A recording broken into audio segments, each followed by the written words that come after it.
Hello world, I'm Ben Coleman, one of your hosts here for the Florida Aviation Network in the beautiful Lakeland Linder International Airport, not regional, international now. And we're here at the 45th annual International Sun and Fun Fly-In and Expo. And we're always proud to bring you compelling shows and broadcasts, and it's also it's streaming live right now on the internet, as well as it will be on radio afterwards in managing safety. Obi Young and all of his volunteer staff here, we really appreciate your attention, your guidance, your kind words, and always that every now and then $1 or $2 support for the National Aviation Safety Foundation to help this to come to be. And we always have a thread of safety in our programs, because that's what brings us here, aviation safety. And everyone on this field, all the manufacturers, the distributors, the vendors, the suppliers, the enthusiasts, the amateurs, the professionals, we all have that common thread in there. If we start to lose that, the industry just collapses. So we will not let that happen. We have some guests here today that are always just so busy in the background of what we're talking about here, aviation safety. But we have with us, this doesn't happen very often, would you get two of the Chabrians in one spot at one time. We have Jerry and Peggy. Jerry, I'm going to shake your hand. Good to see you. I'm going to blow you a kiss, Peggy. Well, thank you, Ben. That'll keep the camera guys from freaking out. What's he doing? What's he doing? He can't stand up. But it's always good to see you guys, and we were just kind of batting around in the back about the only thing that changes is a business card in this business for us old timers. But Jerry, tell us what it is that you have been involved with here recently, and how that ties into women in aviation, which Peggy is, of course, you're not managing director, president, CEO. What is your title, Peggy, with women in aviation? President, CEO, and founder. President, CEO, and founder. That pretty well sums it up. That hits all three. Peggy, we'll get into that in just a second. Let's hear from Jerry about what he's been doing involved with, I think, Young Eagles? Well, Young Eagles program is where it all started. And this is a long story I think we can condense somewhat, but it actually involves how Peggy and I met. And we met here at the Sun and Fun grounds, and we met here at the FAA Safety Center, so there's a lot of commonalities there. But anyway, that's the high point. But just quickly, back in the early 90s, 1991, and so the Young Eagle program was being incubated and determined how it should work. The idea was that we need to get out and share the love of aviation with young people and just offer them a ride or some such. And we didn't really know how this program should go, but we knew to just start. I was on the EAA Young Eagle Advisory Council for the initial years of its existence. And it was fun meeting people around the country, and Peggy actually was on the EAA board, and she was a member of the educational committee that had some components in developing the Young Eagle program. Now, I did not know her, I knew her professionally, but meanwhile down here in Florida, I was involved with the EA Chapter 175 in Tampa, and they had many of the founders of Sun and Fun, including Leonard McGinty, was on the board here. He was on the board up at Oshkosh. He knew of this program, and we started talking. We experimented with some things over at Chapter 175 in Tampa, and it looked very promising, but nobody knew what we were doing as far as putting together a program. As time went on, that summer, EAA rolled out the Young Eagles program in 1992. 100th anniversary of flight was the objective in 2003 to fly 1 million young people, which was an impossible dream, we thought, but shoot, you know, that's the way to dream. Dream beyond what you can think you can reach. Go big or go home. And it's amazing what you can actually find. And that's kind of the path that my experience here at what I consider my aviation home, Sun and Fun, is, because there's so many exciting things we got to do. So what were some of those? Obi Young, who has been you mentioned him as a great mentor and the organizer of this and the FAA Safety Center, and many, many fine programs. Well, we were a part of that, the Young Eagles program. I signed on with that, and I was the Sun and Fun representative to EAA regarding the implementation of Young Eagles in the Southeast. And so my idea was, well, so many people here, there's a lot of raw material, how can we put it together? And that's where we started. In the first event was in the fall of that year. We actually used the FAA Safety Center as our headquarters, and we flew 320 young people, which surprised everybody. We did a really fine job over the day. We even had Ed Alejandro, who was the chair of the Young Eagle program at the time, come down and tell us that he'd never seen anything like this, and it was terrific. And so, of course, we followed up in the spring with an exhibit for Young Eagles, getting the word out to pilots and such. We patrolled the campground, talked to people. But the second year, we were able to do so much more because the folks here, Billy Henderson and Sun and Fun, are so interested in introducing aviation education to young people. Sun and Fun saw that this was the time we need to go out and show young people that there's a piece here. And we pioneered a lot of things Sun and Fun did here. FAA Safety Center, very important part of education as we see it now. And those early days were very exciting. And some of the things that we'd get different club types like the Warbirds or the Ultralights or so forth to actually demonstrate a Young Eagles flight during the air show with a flyby up on the announcer stand, you know, Roscoe Morton, some of those great guys, Danny Clisham, and that would all have a good time talking about it. Heck, Chuck Yeager joined us up there, and he got so excited. A couple of years later, he wanted to take a group up, and we got Ron Alexander to get a DC-3, and he took a whole bunch flying. And of course, Yeager signed on for was it about 8-10 years as the chair? As the chair, the national chair of the Young Eagles program. So it's been a lot of fun. We had events over behind the FAA Safety Center, that open area. We had 5 tents, one very, very large one, had all sorts of hands-on activities. And that's where I invited women in aviation to come down and help. And they were interested in being here at Sun and Fun, but those are in the days when everything was sold out. There was no exhibition space left, and so it hadn't expanded to the size that it is now. And so we found a really nice base and over with the Youth Activity Center, and they put together a very nice program. Some of the programs were to meet the air show performers. We gave tours of the tower. We gave behind the scenes to wherever somebody wanted to work as a volunteer to kind of apprentice. On the Glory Ride, we placed people there, but we also did the usual with hands-on workshops. We had wind tunnel. You could design aircraft wing on a computer and then actually cut it out. This is real high tech going back 20 years, and then fly it in the computer. So we had all sort of programs like that. I met, of course, Peggy through that, those contacts, and at the time I used to keep my airplane here, and I said, you know, the more I work in air shows, the less I fly. And I would be on site here. My daughter Julie's here. They kind of grew up at times. We had an RV in the back acres here for volunteers, and we're here for about a week or so, either side of the show, setting things up. And I was setting things. You know, we had a nice week, and then they did a wonderful job. We had as many as 13,800 some actual events were logged over the course of the fly-in week. And now many young people might do 2 or 3 things, so that somewhere around 5,000 people would come through and get a taste of aviation. They would meet air show performers like Sean Tucker or something, many people that Women in Aviation brought in. So it just got to be a very exciting thing, as you can tell.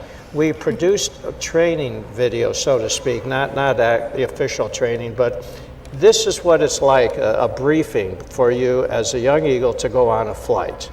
We did that at the FAA Safety Center, and you know, Ben, because that's where we met. That's how Many long. years ago.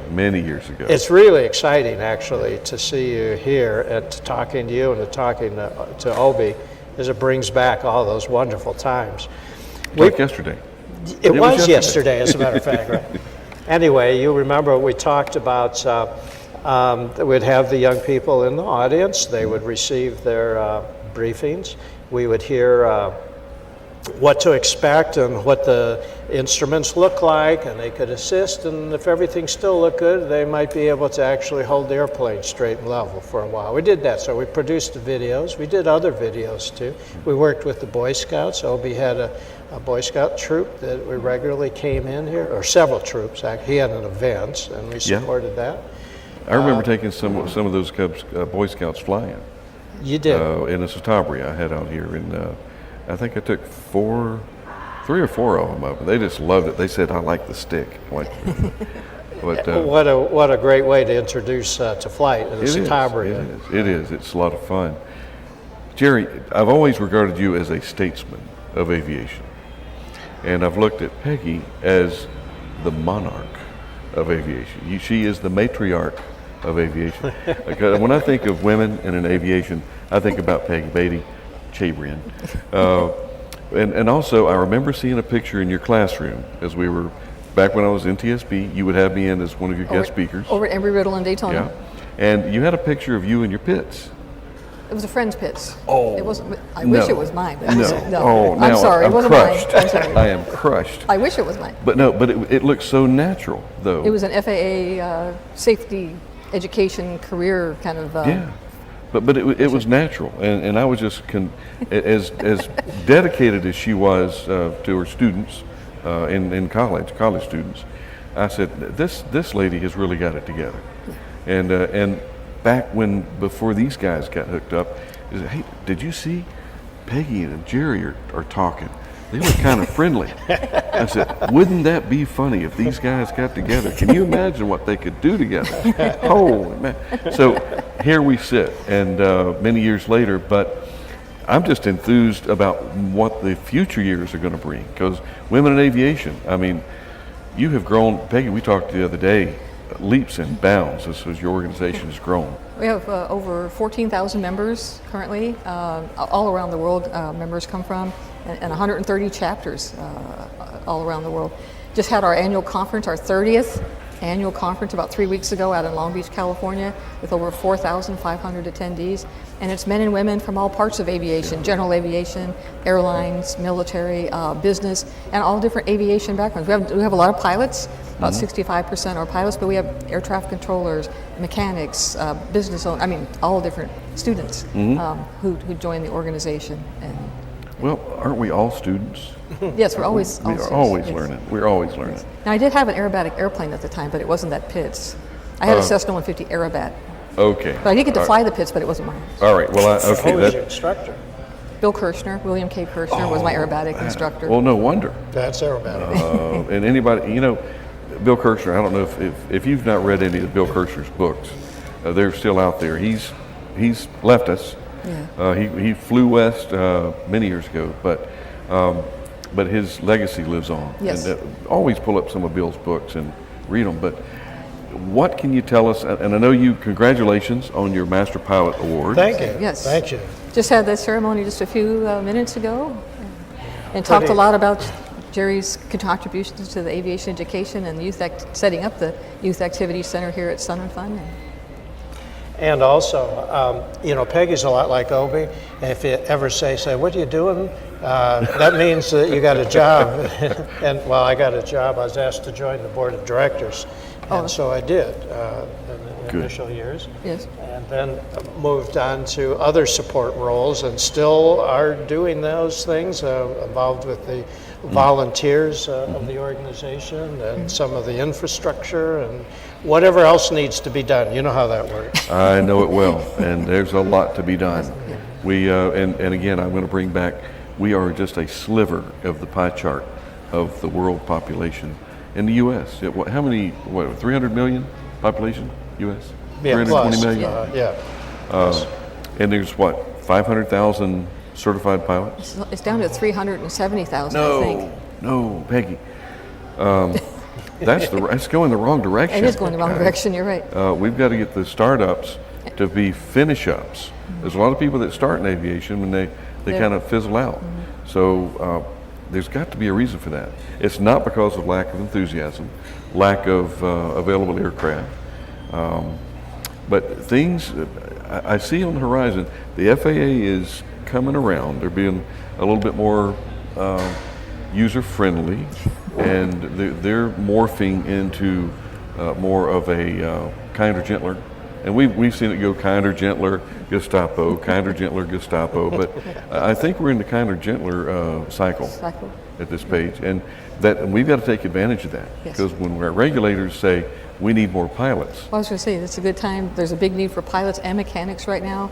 There's always been this cycle, too, with when the U.S. has been involved in military war, and then a lot of people get trained in the military to be pilots, and then as they come out, then they become GA pilots. That hasn't happened in a while, at least not the volume.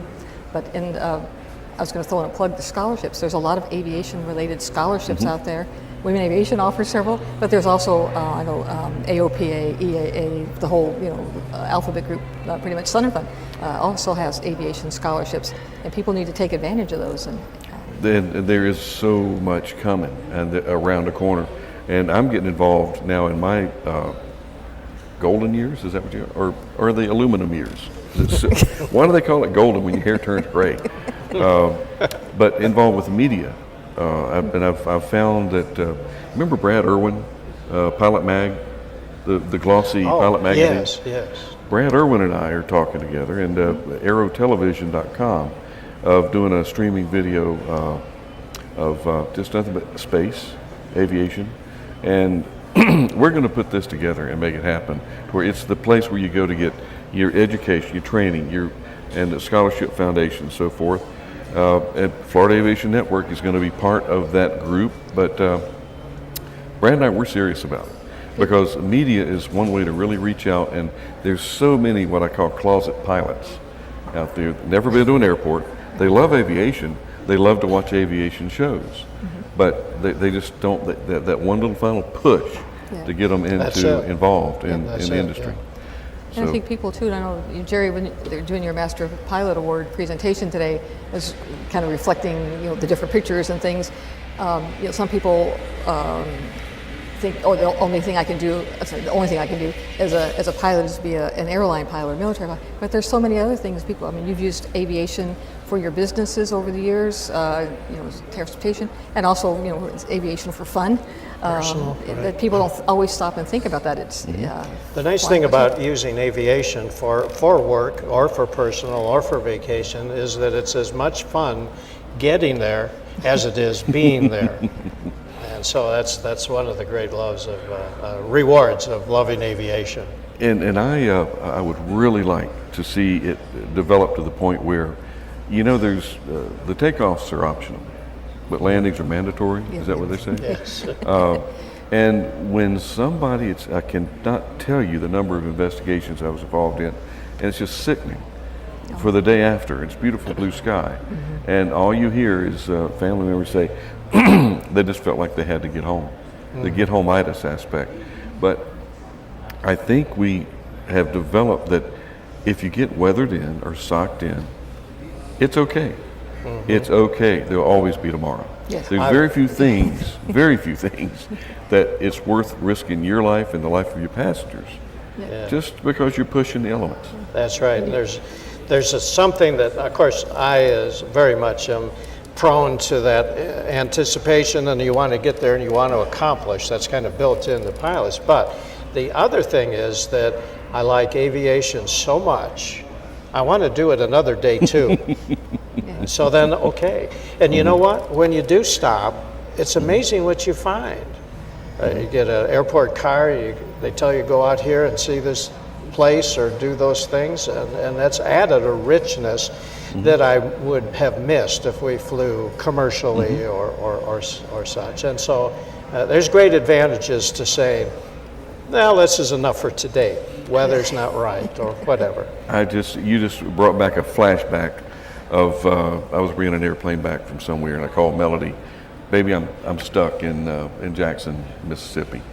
I said, well, what are you doing? I said, I was just sitting here at the bar, have a drink, made some friends, and we're just batting the breeze a little bit. So, but I'll be home tomorrow. Weather will be passed through, and I'll be good. That's the way that you fly in GA Aviation. Yes. VFR. It was a VFR airplane. But final thoughts, Peggy, our matriarch, my matriarch of aviation. That's a compliment. Okay, thank you. Yes, that was great. Okay, thank you. Any thoughts? From now on, she'll be referred to that. The matriarch of aviation.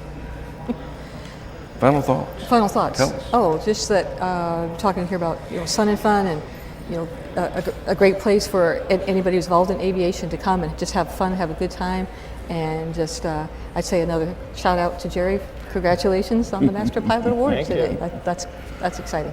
Yeah, well, time flies in aviation. 50 years goes awfully fast. Yes. But someday I hope to make it. I've got about another 4 years to go, Okay. and we'll see. I'll tell you one other thing. When you look back over 50 years, you say, it had to be 50 years in order to fit in all of this excitement. That's true, but let's see, no violations.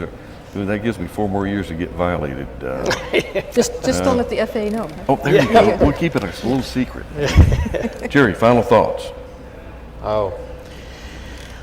Wow, caught me by surprise. I should have a thought. That's unusual to Yeah, I catch Jerry. know. It surprised me as much.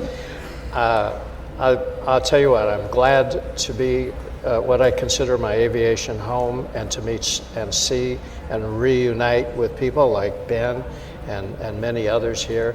And it's a wonderful life to be involved in aviation. And that's the story I could tell to anybody that is interested, or why should I be involved in aviation, right there. A true statesman. Thank you very much for joining us, Jerry. Thanks, Thank Ben. you. Good to see you again, Good to see always, you as too. usual. And that's going to wrap up this. We didn't realize this was going to be this dynamic, but it's great to have this couple here with us, and I'm looking forward to seeing what they're going to come up with in the future, because they're always stirring the pot for aviation safety in the industry. Take it easy. I'm Ben Coleman, one of your hosts. See you next interview.